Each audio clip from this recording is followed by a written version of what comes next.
మామూలుగా నష్టపోయినటువంటి కోల్పోయినటువంటి మనసుకి ఈరోజు దాటమంటే ప్రాబ్లం. అందుకని ఇప్పుడు ఆడ తగిలిస్తే కానీ ఆయన వస్తే కానీ ఉన్న చోటుకి తీసుకుని పోలేదు. ఆయన తెలుసు దారి, మనసుకి తెలియదు, ఆయనకి తెలుసు దారి, ఆయన తీసుకుని పోగలుగుతాడు. అందుకు మనసు తారకాలతో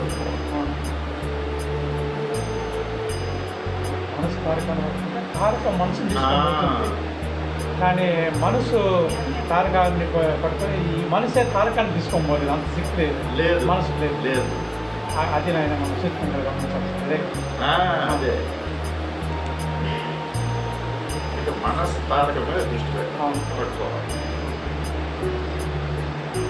మనసు ఎప్పుడు ఇట్లా దృష్టి పెట్టింది కాబట్టి దానికి అవలేలుగా తీసుకెళ్ళిపోతుంది. ఇట్లా దానికి తెలిసిద్దారు ఇది, దానికి తెలియదారు అది, తెలిసిద్దారు ఇది కాబట్టి సులభంగా తీసుకెళ్ళిపోతుంది. అందుకే మనం అందరినీ ఈజీగా తగ్గించేస్తాం.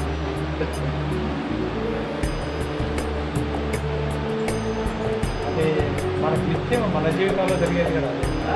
మనసుకే బలం పెడుతుంది.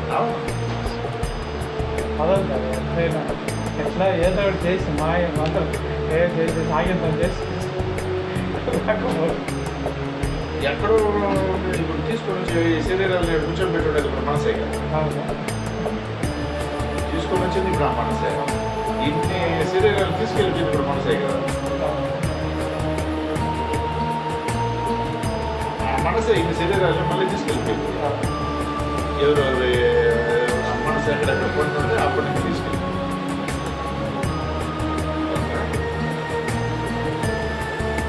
ఆ మనసే కూర్చొని ఎంత ఉంటే ఆ మనసే పెట్టుకోవడం, మళ్ళీ ఆ మనసు అనుకుంటే బయలుదేరేస్తాం. శరీరం అనుకోవాలా, మనసు అనుకుంటే బయలుదేరేస్తాం. శరీరం ఉండదు. మనసు కళ్ళకి వచ్చిందంటే శరీరం కదులుతుందంటే